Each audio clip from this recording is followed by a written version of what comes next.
तो hello friends, कैसे हैं आप लोग। तो जैसे कि आपको पता है कि हम लोग ऑपरेटिंग सिस्टम सब्जेक्ट डिस्कस कर रहे हैं और आज ये वन शॉट वीडियो के माध्यम से हम चीजों को डिस्कस कर रहे हैं और काफी कम समय में बेहतर से बेहतरीन चीजें प्रोवाइड करने की ये कोशिश है।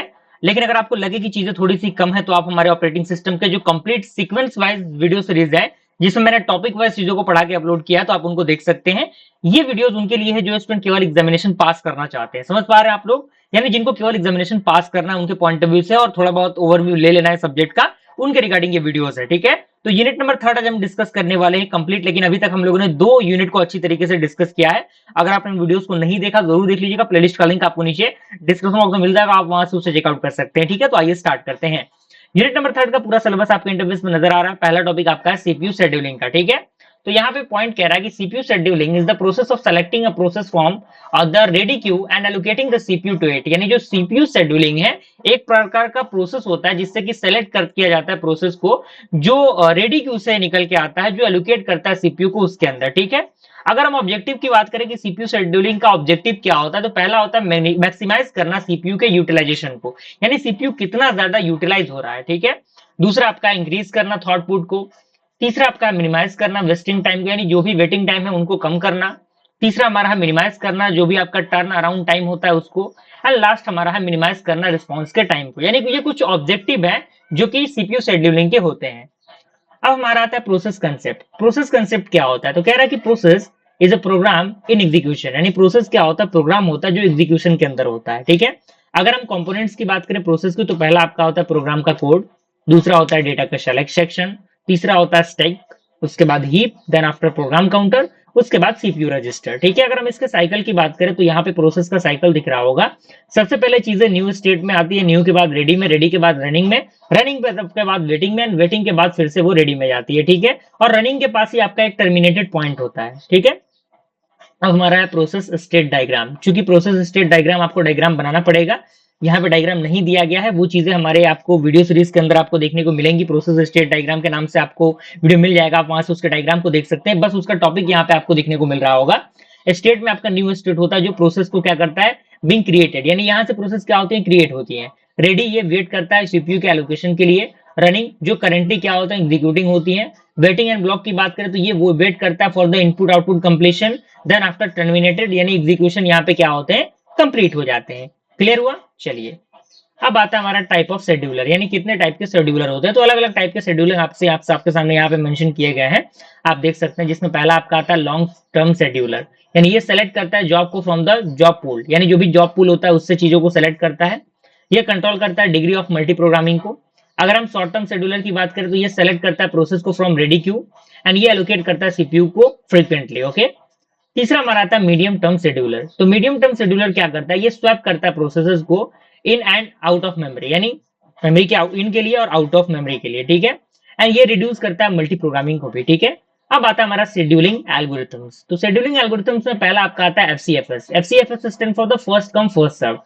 अगर हम इसके कैरेक्टरिस्टिक्स की बात करें तो ये नॉन प्रिमिटिव होता है और ये काफी सिंपल भी होता है। एडवांटेज इसका ये है कि इसका इंप्लीमेंटेशन काफी आसान होता है और ये काफी फेयर भी होता है। लेकिन डिसएडवांटेज ये है कि ये थोड़ा सा कह सकते हैं कि इफेक्टिव यानी कॉस्ट इफेक्टिव होता है। समझ पा रहे हैं आप लोग? और इसके अंदर जो ज्यादा कह सकते हैं वेटिंग टाइम भी लगता है। दूसरा हमारा आता है एसजेएफ, शॉर्टेस्ट जॉब फर्स्ट। ये प्रोसेस के स्मॉलेस्ट ब्रस्ट टाइम एग्जीक्यूट करता है उसको पहले, यानी जो भी ब्रस्ट टाइम स्मॉलेस्ट होता है उनको पहले एग्जीक्यूट करता है। एडवांटेज ये है कि ये मिनिमम एवरेज वेटिंग टाइम को कैरी करता है। डिसएडवांटेज ये है कि difficult to burst time prediction है, ब्रस्ट टाइम के प्रेडिक्शन के लिए ये थोड़ी सी डिफिकल्ट होती है। अगला हमारा है प्रायोरिटी शेड्यूलिंग। प्रायोरिटी मतलब क्या, प्रायोरिटी यानी जो चीजें पहले आएंगी वो पहले एग्जीक्यूट होंगी, यानी हायर प्रायोरिटी प्रोसेस एग्जीक्यूट, यानी जिस प्रोसेस का प्रायोरिटी हाई है उसको पहले एग्जीक्यूट किया जाएगा। ठीक है, एडवांटेज ये कि ये इंपॉर्टेंट होता है जॉब के एग्जीक्यूटेड के लिए सबसे पहले। डिसएडवांटेज ये कि स्टार्वेशन यहाँ पे पॉसिबल होता है। राउंड रॉबिन की बात करें तो हर एक प्रोसेस फिक्स टाइम को क्वांटम को कैरी करता है। एडवांटेज इसका ये कि ये फेयर शेड्यूलिंग होता है, ये शेड्यूल करता है जो आपका टाइम शेयरिंग सिस्टम होता है उनको। डिसएडवांटेज ये है कि ये कॉन्टेक्स्ट स्विचिंग ओवरहेड होता है। अगला हमारा आता है मल्टी लेवल क्यू शेड्यूलिंग। ये रेडी क्यू को डिवाइड करता है मल्टीपल क्यूज में, जैसे एग्जांपल आपका system process, interactive processes, batch processes. ठीक है, अगला हमारा है कंपैरिजन ऑफ शेड्यूलिंग एल्गोरिथम, यानी शेड्यूलिंग एल्गोरिथम के बीच का डिफरेंस आपके सामने दिया गया है। जिसमें सबसे पहला आपका एफसीएफएस है, जिसमें प्रिमिटिव नहीं होता, एस्टाब्लिशन भी नहीं होता। एसडीएफ के अंदर प्रिमिटिव नहीं होता, ये आपका एस्टाब्लिशन यहाँ पे पॉसिबल होता है। प्रायोरिटी की बात करें तो प्रीमिशन में हो भी सकता है, नहीं भी हो सकता है, और स्टैब्लिशन पॉसिबल होता है। राउंड रॉबिन के अंदर होता है प्रिमिटिव, और ये आपका स्टैब्लिशन नहीं होता। डेडलॉक की बात करें हम लोग, तो डेडलॉक एक प्रकार का सिचुएशन होता है जहां पे दो या दो से अधिक प्रोसेस जो है वो वेट करते हैं इन डेफिनेटली फॉर द रिसोर्सेज जो हेल्ड होते हैं, अरे हर एक एक दूसरे के द्वारा, ठीक है। नेसेसरी कंडीशन की बात करें, जिसे हम लोग कॉन्फर्म कंडीशन भी कहते हैं, कॉफमैन कंडीशन, तो यह म्यूचुअल एक्सक्लूशन होता है, ये होल्ड एंड वेट कैरी करता है, नॉन प्रिमिटिव, प्रिमिशन एंड सर्कुलर वेट, यानी all four condition must occur simultaneously, यानी सारे जो आपके कंडीशन है वो साइमल्टेनियसली क्या होंगे, अकर होंगे। अगर हम डेडलॉक हैंडलिंग की बात करें तो इसके अंदर एक प्रिवेंशन आता है जो ब्रेक करता है एक कॉफमैन कंडीशंस को। एंड अवॉइडेंस की बात करें तो ये यूज करता है सेफ स्टेट एल्गोरिथम को, जैसे कि आपका बैंकल्स एल्गोरिथम हो गया। डिटेक्शन, ये डिटेक्ट करता है, रिकवर करता है बाद में चीजों को, ठीक है। उसके बाद यहाँ पे आपके सामने कुछ और भी चीजें दी गई हैं जो कि आप यहाँ पे देख सकते हैं, ठीक है। तो यहाँ पे चीजें आपके सामने मेंशन की गई हैं, आप यहाँ पे देख सकते हैं, ठीक है।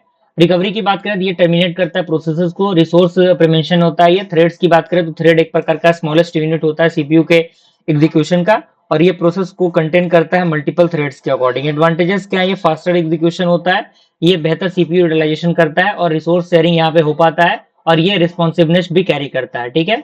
अगर हम टाइप ऑफ लेवल थ्रेड्स की बात करें तो यहाँ पे यूजर लेवल थ्रेड्स होता है जो मैनेज होता है बाय द यूजर लाइब्रेरीज। दूसरा होता है कर्नल लेवल थ्रेड्स जो मैनेज होता है ऑपरेटिंग सिस्टम के द्वारा।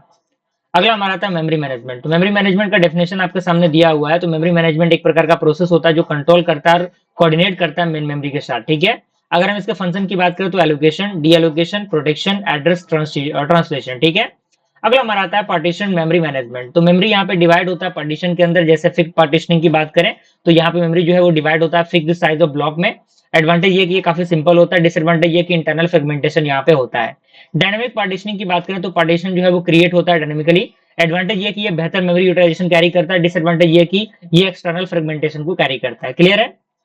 अगला हमारा आता है पेजिंग। पेजिंग क्या होता है, तो ये डिवाइड करता है फिजिकल मेमोरी को फ्रेम्स में और लॉजिकल मेमोरी को पेजेस में, यानी page size equal to frame size होता है। एडवांटेज ये कि यहाँ पे कोई भी एक्सटर्नल फ्रेगमेंटेशन नहीं होता, ये एफिशिएंट होता है मेमोरी के यूटिलाइजेशन के लिए, ठीक है। अगर हम इसके डिसएडवांटेज की बात करें तो इंटरनल फ्रेगमेंटेशन यहाँ पे पॉसिबल हो पाता है, इसलिए ये इसके डिसएडवांटेज पॉइंट में जाता है, और पेज टेबल ओवरहेड यहाँ पे होता है। अगला हमारा टॉपिक है सेगमेंटेशन का। तो इसके अंदर जो प्रोग्राम होते हैं उनको डिवाइड किया जाता है लॉजिकल सेगमेंट्स में, जैसे कि आपका कोड का सेगमेंट हो गया, डेटा सेगमेंट हो गया, स्टैक सेगमेंट हो गया। अगर हम एडवांटेज की बात करें तो लॉजिकल व्यू मेमोरी होता है ये, और इजी प्रोडक्शन, यहाँ पे इसको प्रोडक्शन इजी होता है इसका। और डिसएडवांटेज ये होता है कि ये आपका एक्सटर्नल फ्रेगमेंटेशन कैरी करता है। अगला हमारा difference between the paging and the segmentation. तो पेजिंग जो होता है इसका साइज फिक्स्ड होता है, ठीक है। उसके बाद इसका जो वेरिएबल साइज होता है ये फिजिकल डिवीजन होता है, ये लॉजिकल डिवीजन। यहाँ पे कोई भी एक्सटर्नल फ्रेगमेंटेशन नहीं होता, यहाँ पे एक्सटर्नल फ्रेगमेंटेशन होता है, ये फास्टर होता है, ये काफी ज्यादा फ्लेक्सिबल होता है। अगला हमारा आता है पेज रिप्लेसमेंट स्ट्रेटेजीज। यहाँ पे कह रहा है कि ये यूज होता है जब पेज फॉल्ट होता है अकर एंड मेमोरी जब फुल हो जाता है तब। फीफो की बात करें फर्स्ट इन फर्स्ट आउट, ये आपका ओल्डेस्ट पेज रिप्लेस्ड होता है। डिसएडवांटेज आपका है जो आपका है बेल्डीज एनोमली, ओके। एलआरयू की बात करें लीस्ट रिसेंटली यूज की, तो ये लीस्ट रिसेंटली यूज पेज को रिप्लेस करते हैं, और ये परफॉर्मेंस बेहतर होता है इसका। ऑप्टिमल पेज रिप्लेसमेंट की बात करें तो ये रिप्लेस करता है पेज को that will not be use for longest future time, यानी जिसको हम लॉन्गेस्ट फ्यूचर टाइम के लिए नहीं कैरी कर पाते, इसके लिए ये यूज होता है, ठीक है। एडवांटेज ये कि ये मिनिमम पेज फॉल्ट को कैरी करता है, डिसएडवांटेज ये कि फ्यूचर नॉलेज की रिक्वायर्ड इसके अंदर होती है। कंपेक्सेशन की बात करें तो टेक्निक यहाँ पे ये आपका टेक्निक होता है जो यूज करता है रिमूव करने के लिए एक्सटर्नल फ्रेगमेंटेशन को।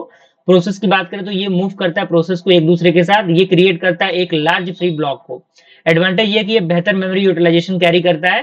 डायनामिक लोडिंग की बात करें तो डेफिनेशन दिया गया कि जो प्रोग्राम जो है वो लोड होते हैं मेमोरी में जब रिक्वायर्ड होती है उस चीज की तब। एडवांटेज ये कि ये मेमोरी को सेव करता है, ये इंप्रूव करता है एफिशिएंसी को, ठीक है। डायनामिक लिंकिंग की बात करें तो ये लिंक करता है अकर, यानी लिंकिंग कब अकर होता है जब आपका एग्जीक्यूशन इंस्टेंट ऑफ कंपाइलेशन होता है, ठीक है। एडवांटेज की बात करें तो ये similar executable smaller executable file होता है, और ये शेयर्ड लाइब्रेरीज इसके अंदर हो पाती है, एग्जांपल जैसे कि डीडीएल फाइल है विंडोज के अंदर। उसका हमारा आता है वर्चुअल मेमोरी। तो ये आपका टेक्निक होता है जो अलाउ करता है एग्जीक्यूशन ऑफ प्रोग्राम को जो लार्जर होता है फिजिकल मेमोरी के अकॉर्डिंग। बेनिफिट की बात करें तो लार्ज लॉजिकल एड्रेस स्पेस यहाँ पे होता है, बेटर मल्टी प्रोग्रामिंग होता है, और ये एफिशिएंट मेमोरी यूजेस यहाँ पे हो पाते हैं। अगला हमारा है जो कि आपका डिमांड पेजिंग। तो डिमांड पेजिंग का डेफिनेशन दिया गया कि जो पेज है वो लोडेड होते हैं इनटू द मेमोरी जब आपका उसकी जरूरत होती है तभी, ठीक है। स्टेप की बात करें तो पेज फॉल्ट ऑकर यहाँ पे, यानी जो पेज के फॉल्ट होने के अकरेंसेस होते हैं यहाँ पे पहला स्टेप में होता है। दूसरा होता है रिक्वायर्ड पेज जो है वो लोकेट होगा डिस्क के अंदर।